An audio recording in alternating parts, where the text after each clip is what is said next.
Hi hello friends, welcome to PUC exam preparation channel. ಮಾದರಿ ಪ್ರಶ್ನೆ ಪತ್ರಿಕೆ 1ರಲ್ಲಿ ಬರುವ ಇಂಪಾರ್ಟೆಂಟ್ ಕ್ವಶನ್ಗಳು, ಹಾಗೆಯೇ ವಾರ್ಷಿಕ ಪರೀಕ್ಷೆಗೆ ಬರುವ ಸಾಧ್ಯತೆ ಇದೆ. ಈ ವಿಡಿಯೋವನ್ನು ಕೊನೆಯ ತನಕ ನೋಡಿ. ರೋಮನ್ ಅಂಕೆ ಕೆಳಗಿನ ಪ್ರಶ್ನೆಗಳಿಗೆ ಸರಿಯಾದ ಉತ್ತರಗಳನ್ನು ಆಯ್ಕೆ ಮಾಡಿ ಬರೆಯಿರಿ.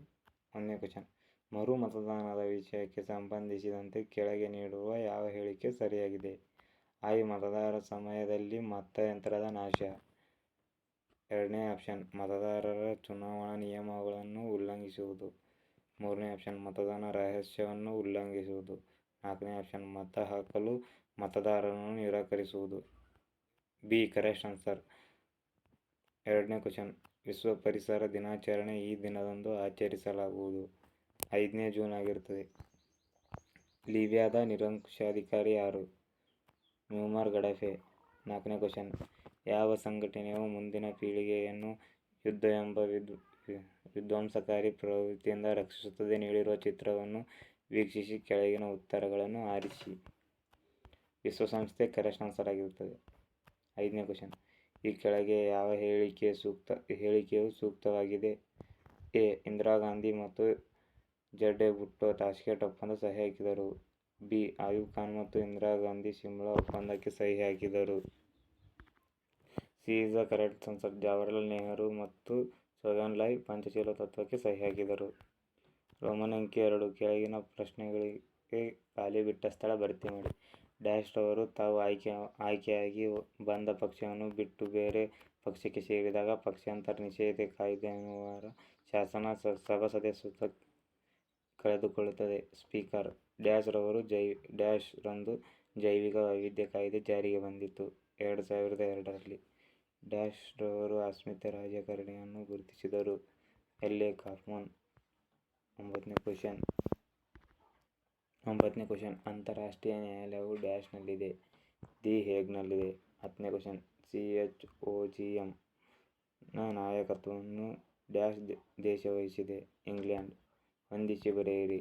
11ನೇ question, A. Boundary commission, B. Lal Bahadur Shastri academy, C. ಭಯೋತ್ಪಾದನೆ, ಡಿ. 24ನೇ October 1945. E. Mooknayak. Boundary commission answer sir Cyril Radcliffe ಆಗಿರುತ್ತದೆ. ಬಿ. ಲಾಲ್ ಬಹದ್ದೂರ್ ಶಾಸ್ತ್ರಿ ಅಕಾಡೆಮಿ ಎಲ್ಲಿದೆ? ಮಸೂರಿಯಲ್ಲಿರುತ್ತದೆ. ಭಯೋತ್ಪಾದನೆ ಟೆರರ್ ಕರೆಕ್ಟ್ ಆನ್ಸರ್. 24ನೇ ಅಕ್ಟೋಬರ್ 1945 ವಿಶ್ವಸಂಸ್ಥೆ ಸ್ಥಾಪನೆಯಾಗಿರುತ್ತದೆ. ಮೂಕನಾಯಕ ಡಾ. ಬಿ. ಆರ್. ಅಂಬೇಡ್ಕರ್. ರೋಮನ್ ಅಂಕೆ 4, ಕೆಳಗಿನ ಪ್ರಶ್ನೆಗಳಿಗೆ ಒಂದೊಂದು ವಾಕ್ಯದಲ್ಲಿ ಉತ್ತರಿಸಿ. ಆಪರೇಷನ್ ಪೋಲೋ ಎಂದರೇನು? ಹೈದರಾಬಾದಿನ ನಿಜಾಮನ ಮೇಲೆ ಪೊಲೀಸ್ ಕಾರ್ಯಾಚರಣೆ ಮಾಡುವುದನ್ನು ಆಪರೇಷನ್ ಪೋಲೋ ಎನ್ನುವರು. ಮನುಸ್ಮೃತಿ ಯಾವಾಗ ಅಳವಡಿಸಲಾಯಿತು? ಕ್ರಿಸ್ತಪೂ 185ರಲ್ಲಿ. ಜಿಲ್ಲೆಯಲ್ಲಿ ಮಾನವನ ಹಕ್ಕುಗಳನ್ನು ರಕ್ಷಿಸುವ ಮುಖ್ಯಸ್ಥರು ಯಾರು? ಜಿಲ್ಲಾಧಿಕಾರಿಗಳು. 15ನೇ ಕ್ವಶನ್, LAC ಯನ್ನು ವಿಸ್ತರಿಸಿ. Line of actual control. 16ನೇ ಕ್ವಶನ್, ಬಂಗಬಂಧು ಎಂದು ಯಾರನ್ನು ಕರೆಯುವರು? ಶೇಖ್ ಮುಜಿಬುರ್ ರೆಹಮಾನನ್ನು ಕರೆಯುವರು. ರೋಮನ್ ಅಂಕೆ 5, ಕೆಳಗಿನ ಯಾವುದಾದರೂ 5 ಪ್ರಶ್ನೆಗಳಿಗೆ ಪ್ರತಿಯೊಂದಕ್ಕೂ 2-3 ವಾಕ್ಯಗಳಲ್ಲಿ ಉತ್ತರಿಸಿ. ಇವುಗಳನ್ನು ನೋಡಿಕೊಳ್ಳಿ, ವಾರ್ಷಿಕ ಪರೀಕ್ಷೆಯಲ್ಲಿ ಬರುವ ಸಾಧ್ಯತೆ ಇದೆ. 17ನೇ ಕ್ವಶನ್, ರಾಜ್ಯವೇ ಚುನಾವಣಾ ವೆಚ್ಚವನ್ನು ಭರಿಸುವುದು ಎಂದರೇನು? ಇದು ಸಹ ಇಂಪಾರ್ಟೆಂಟ್ ಆಗಿರುತ್ತದೆ. 18ನೇ ಕ್ವಶನ್, ಕೇಂದ್ರ ಸೇವೆಗಳು ಯಾವುದಾದರೂ 2 ಉದಾಹರಣೆಗಳನ್ನು ತಿಳಿಸಿ. IAS, ಇವೇ ಆಗಿರುತ್ತವೆ. ಡಾ. ಬಿ. ಆರ್. ಅಂಬೇಡ್ಕರ್ ಅವರ 3 ಜನಪ್ರಿಯ ವಾಣಿಗಳು. ಶಿಕ್ಷಣ, ಸಂಘಟನೆ, ಹೋರಾಟ ಆಗಿರುತ್ತದೆ. ಈ ಕೆಳಗಿನ ಚಿತ್ರವನ್ನು ಉಲ್ಲೇಖಿಸಿ ಕಡ್ಡಾಯ ಶಿಕ್ಷಣದ ಅರ್ಥವನ್ನು ಬರೆಯಿರಿ. ನೋಡಿ, ಇದು ಕಂಪಲ್ಸರಿ ಒಂದು ಕ್ವಶನ್ ಕೇಳ್ತಾರೆ. ಹೈಯರ್ ಕ್ವಶನ್, ಒಂದು ಹಾರ್ಡ್ ಕ್ವಶನ್ ಕೇಳುವ ಸಾಧ್ಯತೆ ಇರ್ತದೆ ವಾರ್ಷಿಕ ಪರೀಕ್ಷೆಯಲ್ಲಿ ಸಹ. ನೋಡ್ಕೊಳ್ಳಿ, ಇಂಪಾರ್ಟೆಂಟ್ ಆಗಿರ್ತದೆ ಈ ಕ್ವಶನ್ ಸಹ. NDA ಮೈತ್ರಿಕೂಟದ ಯಾವುದಾದರೂ 2 ರಾಜಕೀಯ ಪಕ್ಷಗಳು. 23ನೇ ಕ್ವಶನ್, ಅಂತಾರಾಷ್ಟ್ರೀಯ ಸಂಬಂಧಗಳನ್ನು ವ್ಯಾಖ್ಯಾನಿಸಿ. 24ನೇ ಕ್ವಶನ್, ಪ್ರಿಸ್ಟೋನಿಕ್ ಮತ್ತು ಗ್ಲಾನ್ಸ್ಟ್ ಎಂದರೇನು? ರೋಮನ್ ಅಂಕೆ 6, ಕೆಳಗಿನ ಯಾವುದಾದರೂ 6 ಪ್ರಶ್ನೆಗಳಿಗೆ ಪ್ರತಿಯೊಂದಕ್ಕೂ 15-20 ವಾಕ್ಯಗಳಲ್ಲಿ ಉತ್ತರಿಸಿ. 25ನೇ ಕ್ವಶನ್ ಆದಂತಹ ಜೂನ್ ಗಡ ಹೈದರಾಬಾದ್ ಸಹ ಇಂಪಾರ್ಟೆಂಟ್ ಆಗಿರುತ್ತದೆ. 26ನೇ ಕ್ವಶನ್ ಸಹ ಇಂಪಾರ್ಟೆಂಟ್ ಆಗಿರುತ್ತದೆ. 27ನೇ ಸಹ.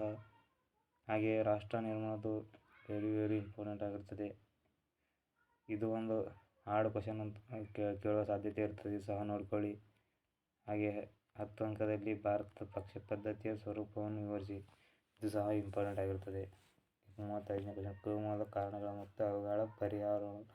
ಇದು ಸಹ ಇಂಪಾರ್ಟೆಂಟ್ ಆಗಿರುತ್ತದೆ. 36ನೇ ಕ್ವಶನ್, ಆಧುನಿಕ ಸರ್ಕಾರಗಳ ಮೇಲೆ ಆಪ್ತಸ್ನೇಹಿ ಬಂಡವಾಳಶಾಹಿ ನೀತಿಯ ಪರಿಣಾಮಗಳನ್ನು ಪುನರುಚ್ಚರಿಸಿ. ಇದು ಸಹ ಇಂಪಾರ್ಟೆಂಟ್ ಆಗಿರುತ್ತದೆ. ಭಾರತದ ವಿದೇಶಾಂಗ ನೀತಿಯ ಮೂಲ ತತ್ವಗಳನ್ನು ವಿವರಿಸಿ. ಇದು ಸಹ ಇಂಪಾರ್ಟೆಂಟ್ ಆಗಿರುತ್ತದೆ. ಇವೆ ಅಡೆತಡೆಗಳು ಸಮ್ಮಿಶ್ರ ಸರ್ಕಾರದ ಗುಣ. ಇವು ಸಹ ಇಂಪಾರ್ಟೆಂಟ್ ಆಗಿರುತ್ತವೆ. ಇವೆಲ್ಲವನ್ನು ನೋಡ್ಕೊಳ್ಳಿ ವಾರ್ಷಿಕ ಪರೀಕ್ಷೆಗೆ ಸಿದ್ಧತೆಯಾಗಿ ಅಂತ ಹೇಳುತ್ತಾ ಈ ವಿಡಿಯೋವನ್ನು ಮುಗಿಸುತ್ತಿದ್ದೇನೆ.